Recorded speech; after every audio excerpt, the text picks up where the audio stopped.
جو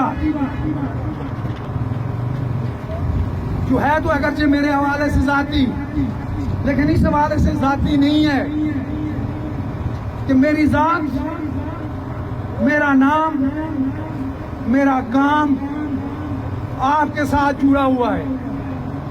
میری پہچان آپ ہیں. میری جو کیا کہتے ہیں نا رائٹ برابر بھی اگر کوئی حیثیت ہے، اس کے پیچھے پہلے تو اللہ کا کرم ہے، اور اللہ نے اپنے کرم کے ساتھ اس میں آپ کی مدد، آپ کا تعاون اس میں شامل کیا ہوا ہے. ابھی میں جو بات کر رہا ہوں آپ سے، آپ یہاں کھڑے جو مجھے سن رہے ہیں، آپ میرے مرتبے کو بڑھانے کا باعث بن رہے ہیں. اس لیے اگر آپ کے کندھوں پر بیٹھ کر اللہ کے کرم اور آپ کی وساطت سے اگر کہیں تھوڑی بہت میری ریکگنیشن ہوئی ہے تو اس کی کوئی قیمت لگانا چاہے اس کی کوئی بولی لگانا چاہے، وہ بولی مجھ اکیلے کی نہیں ہے، وہ بولی آپ کے معصوم اخلاص بارے مقدس جذبات کی بولی ہوگی. اس لیے میں آپ سے وہ بات شیئر کرنا چاہتا ہوں، وہ دکھ کے ساتھ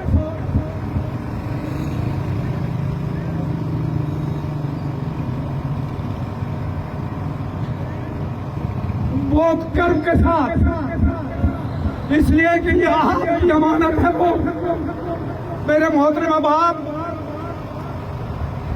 آج سے تقریباً 3 ماہ پہلے جب میری اہلیہ محترمہ بیمار ہوئی، کینسر کے موذی مرض کا شکار ہوئی، اچانک جب وہ ڈیزیز ڈائیگنوز ہوئی، ہم راولپنڈی چلے گئے شفا انٹرنیشنل میں. ڈائیگنوز ہونے کے ایک دن بعد مجھے فون پہ رابطہ کیا گیا کہ کوئی نام نہاد NGO وہ جناب آپ کے ساتھ کوآپریٹ کرنا چاہ رہی ہے.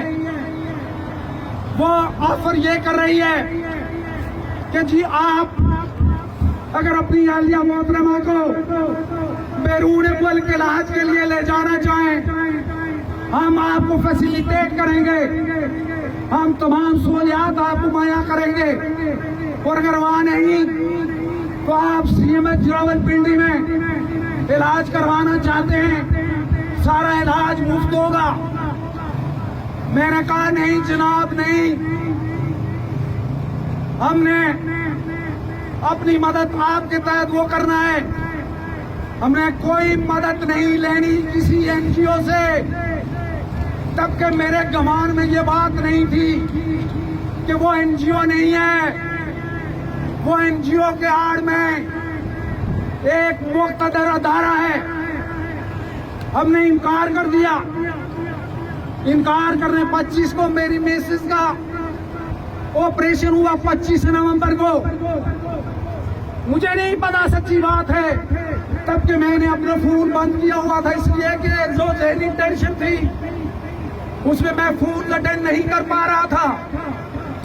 مجھے نہیں پتا کیسے اور کس طرح میرے بیٹے کا نمبر ٹریس کیا گیا.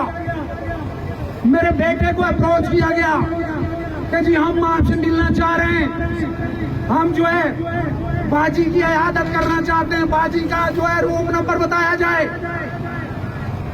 وہی NGO کا حوالہ دیا گیا. اور جو بدقسمتی ہے لوگوں، راولاکوٹ کے لوگوں، آپ سے کہنا چاہ رہا ہوں، ہمارے ایک بدترین سیاسی حریف نظریاتی طور پر ایک ہی نظریاتی بندہ ہے، ان سے بہت اختلاف ہے نظریاتی طور پہ، لیکن اصول اور کردار کا وہ مقررہ تھا. اس کا نام استعمال کیا گیا کہ جناب سردار خالد ابراہیم صاحب سے ان کا کوئی تعلق ہے اس NGO کا جو جھوٹ تھا، جو فراڈ تھا. خالد ابراہیم صاحب کے فرشتوں کو بھی شاید خبر نہ ہوئی ہو. کہ جی وہ ملنا چاہ رہے ہیں. میرے بیٹے نے مجھ سے کہا کہ جی وہ کوئی NGO والے آپ سے ملنا چاہ رہے ہیں. میں نے کہا یار میں درمیان میں یہ جو 2 دن کا گیپ ہے میرے ذہن میں یہ بات سٹرائک ہوئی کہ یہ NGO نہیں ہے, یہ NGO کی آڑ میں ISI کے دلال ہیں, ISI ہے. میں نے اپنے بیٹے کو کہا کہ ان سے کہو ہم نے نہیں ملنا, نہیں ملنا, نہیں ملنا, نہیں. وہ پھر بھی اس کے باوجود جو ہے شفا انٹرنیشنل میں آگے شاید 3 لوگ سے میں نماز پڑھنے چلا گیا. میں نے اپنے بیٹے کو کہا تم سے کہہ دیجئے کہ ہم نے نہیں ملنا. شفا انٹرنیشنل میں جو CC1 جو حال ہے وہاں پہنچے, میرے بیٹے سے ملے. میرے بیٹے کو کہا کہ جی ہم میرے لیے کہ اس سے ملنا چاہ رہے ہیں, ہم باجی کی عیادت کرنا چاہ رہے ہیں. میرے بیٹے نے میں نماز پڑھنے چلا گیا تھا, 2 انداز میں کہہ دیا کہ میرے باپ سے ملنے کا تو سوال ہی پیدا نہیں ہوتا اور میری ماں کو دیکھنے کا تو سوال سرے سے ہی پیدا نہیں ہوتا.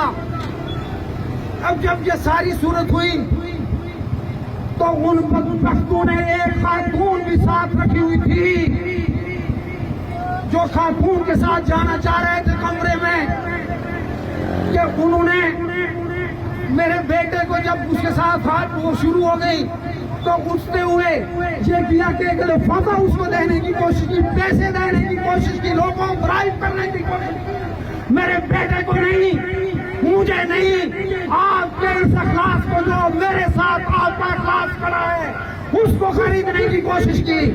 میرے بیٹے نے وہ لفافہ واپس ان کو سے ویڈیو بنانے کی کوشش کی گئی. میرے بیٹے کی ان کے ساتھ تلخی ہوئی. میرے بیٹے کے ساتھ جو اس کے ساتھ ہی موجود تھے انہوں نے اسے پکڑ لیا, اس حادثہ میں کو پائے چلے گئے لفافہ سمیت. بعد میں جب میں آیا مجھے بتایا گیا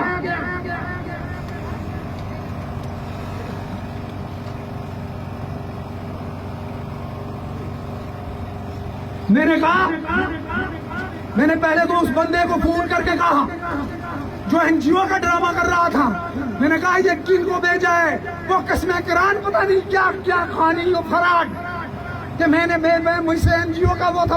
میں نے کہا میں اسلام آباد میں پریس کانفرنس کروں گا, میرا بیٹا لاہور میں پریس کانفرنس کرے گا اور ان کو ننگا کرے گا. وہ جو کہتے ہیں ہم غیر سیاسی ہو گئے, وہ جو DGC جو ہے اسلام آباد میں بیٹھتا ہے کہ اس چیز پہ آئی کو بے نقاب کرنا ہے. لیکن یہ اس نے کہا نہیں نہیں. میں نے بہرحال اس عرصہ میں امین صاحب میرے دوست وہ بھی آگے, ہم نے ان کو کہا سیکورٹی والوں کو انفارم کرو. سیکورٹی والوں کو انفارم کیا گیا, شفا والوں کی. انہوں نے کہا اپلیکیشن دیں گے. 5 اس وقت 7 اور 8 کا درمیان کا ٹائم تھا.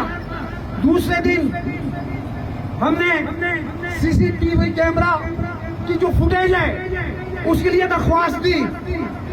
انہوں نے کہا ہم دیں گے, نہیں دیں گے, کہانی لمبی کر کے.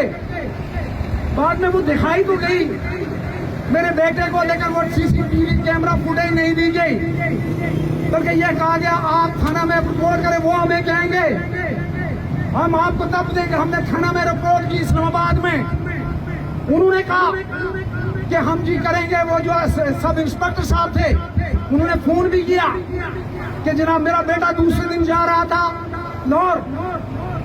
انہوں نے کہا جی میں آپ کو جو ہے واٹس ایپ کر لوں گا. 2 دن بعد جو ہے میرے بیٹے نے فون کیا, اس کے تیور ہی بدلے ہوئے تھے. کس کے؟ سب انسپیکٹر کے. میں نے فون لیا, اس کے تیور ہی بدلے ہوئے تھے. مطلب کہنے کا یہ لوگوں CCTV کیمرہ فوٹیج تو نہیں ملنی تھی, نہیں ملی. ہم ریکارڈ کے طور پر آپ کو دکھانے کے لیے, سب عام کو دکھانے کے لیے وہ لینا چاہتے تھے. لیکن یہ کہ بعد میں اس ساری کو ظاہر ہے وہاں سے ڈیمالش بھی کروا دیا گیا ہمیں. لیکن میں جو آپ سے کہنا چاہ رہا ہوں, میں ان سے آپ صرف ساتھ سے ان سے کہنا چاہ رہا ہوں. ہاں ایک بار اس بندو نے کہا کہ ہمارے جناب کرل شہزاد نے کوئی نئے اپائنٹ کیے ہیں جو مظفر آباد میں آئے ISI کے, انہوں نے ہمیں بھیجا ہے. وہ پتہ نہیں ان کی کوئی فوت کی ہو گئی, کیا ہو گیا, وہ بھی خود آتے. میں جو کہنا چاہتا ہوں کرل شہزاد, آپ سے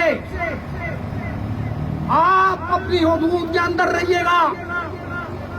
اور کرنل شہزاد کے جو باسز ہیں جو اسلام آباد میں بیٹھتے ہیں، وہ جو ڈی جی سی اسلام آباد میں بیٹھتا ہے فیصل نصیر،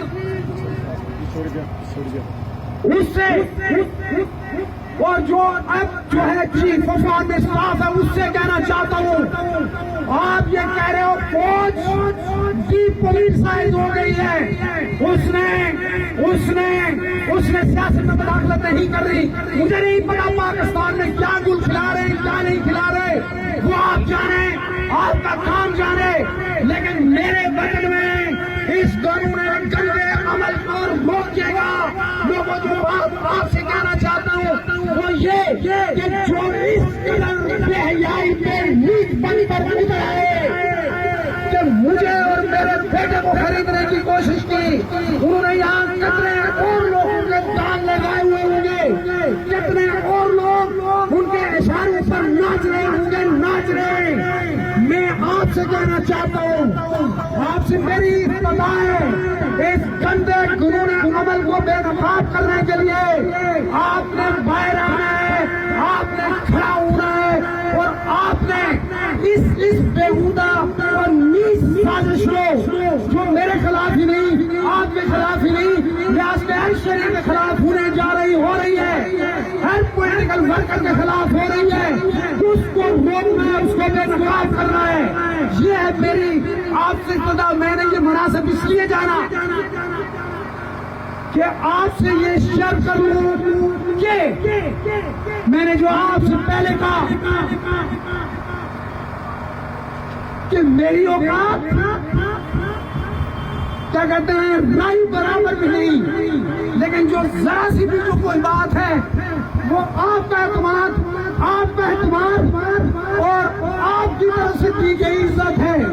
اس لیے اس کو میں نے جو میں آپ کو اس چوک بٹ شہید چوک میں کھڑے ہو کر مقبول بٹ کے 39ویں یوم شہادت پر آپ کے ساتھ اپنی طرف سے، اپنی نسلوں کی طرف سے، جموں کشمیر لبریشن فرنٹ کے غیرت مند کارکنان کی طرف سے یہ عہد کرتا ہوں، اس عزم کا اظہار کرتا ہوں کہ ہم نے جدوجہد کے اس مقدس سفر میں، جدوجہد کے اس مقدس سفر میں ہم نے اپنی جدوجہد کو نہ مشرتوں کا شکار ہونے دینا ہے، نہ مفادات کا شکار ہونے دینا ہے، نہ اس کی قیمت لگنے دینی ہے، نہ اس کو وفار بنانا ہے بہت سارے اوروں کی طرح. اور جاتے جاتے میں جو بات کہنا چاہوں گا، میں نے ایک تو کہیں نہ شہید مقبول بٹ کے حوالہ سے